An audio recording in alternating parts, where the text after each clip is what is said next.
Hello বন্ধুরা, আপনি কি জানেন তাজমহলের যমজ ভাই অর্থাৎ আরও একটি তাজমহল নির্মাণের কার্যক্রম শুরু হয়েছিল, কিন্তু এমন কি ঘটল যে সেটা আর সম্ভব হয়নি। আপনি কি এটা জানেন যে তাজমহল এমন একটা জায়গায় নির্মাণ হওয়ার কথা ছিল যে জায়গা কিনা গুগল ম্যাপেও দেখতে পাওয়া যায় না। তাজমহলের মধ্যে এমন কি রহস্য আছে যার কারণে এটাকে এক এক সময় এক এক রকম দেখা যায়। জানলে অবাক হবেন যে যমুনা নদীর কারণেই তাজমহল এখন পর্যন্ত টিকে আছে। কিন্তু কিভাবে, এসব কিছু জানতে ভিডিওটি সম্পূর্ণ দেখুন, কারণ বিবর্তনের আজকের এপিসোডে আমরা দেখতে চলেছি তাজমহল সম্পর্কে আমাদের এমন কিছু না জানা সিক্রেট যা স্বয়ং সম্রাট শাহজাহান শুনলেও চমকে উঠবে। সে ভাবতে শুরু করবে এগুলো তো আমি নিজেই জানি না। তো চলুন শুরু করা যাক।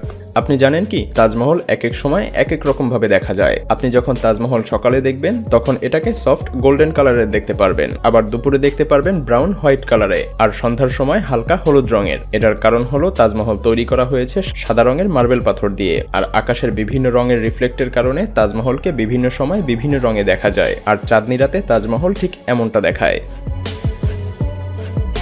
প্রতি বছর হাজার হাজার মানুষ তাজমহল দেখতে যায়। প্রথমবার এভাবে দেখায় সবাই মনে করে যে এটাই হয়তোবা তাজমহলের সামনের অংশ, কিন্তু না, আপনি জানলে অবাক হবেন যে এটা তাজমহলের পেছনের অংশ। আর এটার সামনের অংশ যমুনা নদীর তীর ঘেঁষে। সেই সময় নদী দিয়েই সম্রাটরা যাতায়াত করত, তাই মুখ্য দরজা ছিল নদীর তীর ঘেঁষেই। যদিও এই নদী এখন প্রায় শুকিয়ে গেছে, তাই এখন আর তেমনটা মনে হয় না। 1665 সালে তাজমহলের নির্মাণ কাজ সম্পন্ন হলে হঠাৎ একদিন জেন ব্যাপটিস্ট নামক এক ইংরেজ তাজমহলের সৌন্দর্য উপভোগ করতে আসে এবং তিনি লেখেন যে তিনি দেখতে পেয়েছিলেন যমুনা নদীর ওপারে শাহজাহান আরও একটি তাজমহল তৈরি করতে চাচ্ছিল, যেটা হতো কালো রঙের, কিন্তু সবকিছু সেম তাজমহলের মতোই হতো। আর এটা যখন সম্রাট শাহজাহানের ছেলে বুঝতে পারে, তখন নাকি সম্রাট শাহজাহানের ছেলে সম্রাটকে বন্দী করে ফেলে। আর এভাবেই সম্রাট শাহজাহানের শেষ ইচ্ছাটা অপূর্ণ থাকে। সেই ইচ্ছা পূর্ণ হলে হয়তোবা আজ দুইটি তাজমহল দেখা যেত। আপনি কি জানেন তাজমহল টিকে আছে কেবলমাত্র যমুনা নদীর কারণে? কারণটা খুলে বলছি। তাজমহলের ভিত্তি স্থাপন করা হয়েছে টিম্বার কাঠ দিয়ে। আমরা সবাই জানি কাঠ পচনশীল একটি বস্তু, কিন্তু তাজমহলের নিচের টিম্বার কাঠ এতদিন ধরে টিকে থাকার কারণ যমুনা নদীর পানির কারণে বিদ্যমান আর্দ্রতা। যমুনা নদীর সংস্পর্শে থাকার কারণে টিম্বার কাঠ আজও অক্ষত আছে। আরো শত শত হাজার বছর ধরেও এটা টিকে থাকবে। বুঝতেই পারছেন এটা কেবল সম্ভব হচ্ছে কেবলমাত্র যমুনা নদীর পাশে এটা স্থাপিত হওয়ার কারণে। হয়তো সেই সময়ের প্রকৌশলীরা এজন্যই যমুনা নদীর পাশে তাজমহল স্থাপন করেছিল। তাজমহলের চারদিকে 4টি মিনার রয়েছে যা তাজমহলের ভারসাম্য রক্ষা করে থাকে। প্রতিটি মিনারের উচ্চতা 41.6 মিটার, কিন্তু জানলে অবাক হবেন যে এই মিনারের বাইরের দিকে একটু বাঁকানো আছে। আর এটার কারণ হলো যদি কোনো প্রাকৃতিক দুর্যোগের কারণে মিনারগুলো ধসে পড়ে তাহলে যেন এগুলো বাইরের দিকে পড়ে, ভেতরের দিকের মহলের যেন কোনো ক্ষতি না হয়। তাজমহল নির্মাণ করার সময় এটাতে একটি ইলুশনও ক্রিয়েট করা হয়েছিল, আর এটা আপনি এখনো দেখতে পারবেন। আপনি যখন গেট থেকে প্রবেশ করার পূর্বে তাজমহল দেখবেন তখন আপনি তাজমহলকে বেশ বড় দেখতে পারবেন, আর যখন আপনি সামনের দিকে অগ্রসর হতে থাকবেন তখন আপনার মনে হবে তাজমহল যেন পেছনের দিকে সরে যাচ্ছে। তাজমহলের মধ্যে এমন কিছু গোপন ক্যামেরা রয়েছে যেখানে বর্তমান সময়ের মানুষ তো দূরে থাক, সম্রাট শাহজাহানের সময়কালেরও কেউ প্রবেশ করতে পারেনি, কারণ জানা যায় সেখানে এমন একটি ছিদ্র রয়েছে যেখান দিয়ে ফোঁটায় ফোঁটায় পানি পড়তে থাকে। আর এটার কারণ হলো পানির ফোঁটা দেখে মনে হয় যেন চোখের জল টপ টপ করে পড়ছে, আর এটা কেবল করা হয়েছিল ভালোবাসার কারণে। একথা আমরা প্রায়ই শুনি যে শাহজাহান তাজমহল নির্মাণের সময় অনেক কারিগরের হাত কেটে দিয়েছিল।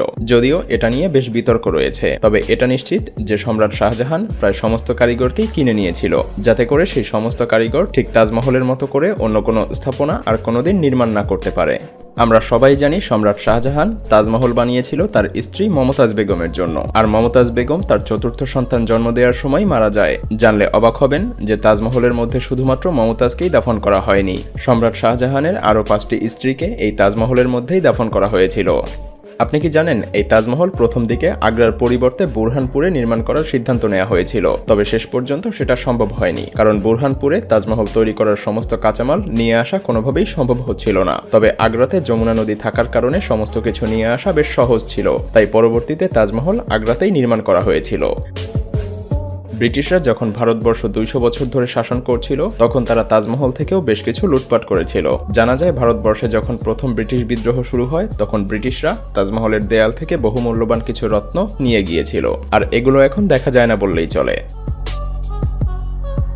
আমরা সবাই জানি তাজমহলকে সজ্জিত করার জন্য সম্রাট শাহজাহান পৃথিবীর প্রায় সমস্ত বহুমূল্যবান রত্নই ব্যবহার করেছে। আসলে সম্রাট চেয়েছিল তাজমহল যেন পৃথিবীর মধ্যে অন্যতম সেরা একটি বিল্ডিংয়ে রূপান্তরিত হয়। তাই সে সাদা রঙের সাংমারমার এনেছিল রাজস্থানের মাকরান থেকে, জেডে এবং ক্রিস্টাল এনেছিল চীন থেকে, লাপিস আর লাজুলি এনেছিল আফগানিস্তান থেকে। এছাড়াও 24টি আলাদা আলাদা প্রকারের বহুমূল্যবান রত্ন রয়েছে যা পৃথিবীর বিভিন্ন দেশ থেকে সে নিয়ে এসেছিল। আরও জানলে অবাক হবেন যে এসব রত্ন বিদেশ থেকে আগ্রাতে নিয়ে আসতে প্রায় 1000 হাতির প্রয়োজন হয়েছিল।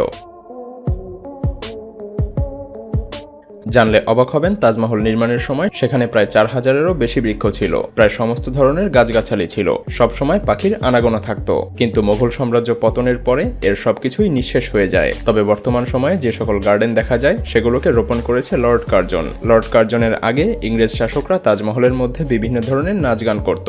হ্যাঁ, তাজমহল এরকম হাজারো ইতিহাসের সাক্ষী হয়ে আছে। ভিডিওটি ভালো লাগলে শেয়ার করতে পারেন এবং আপনি যদি এমনই রহস্য, রোমাঞ্চ, আনকমন আর ইন্টারেস্টিং ভিডিও দেখতে পছন্দ করে থাকেন তবে বিবর্তন চ্যানেলটিকে এখনই সাবস্ক্রাইব করুন এবং পাশে রাখা বেল আইকনটি প্রেস করুন। তো দেখা হচ্ছে আগামী এপিসোডে, ততক্ষণ পর্যন্ত ভালো থাকবেন। ধন্যবাদ।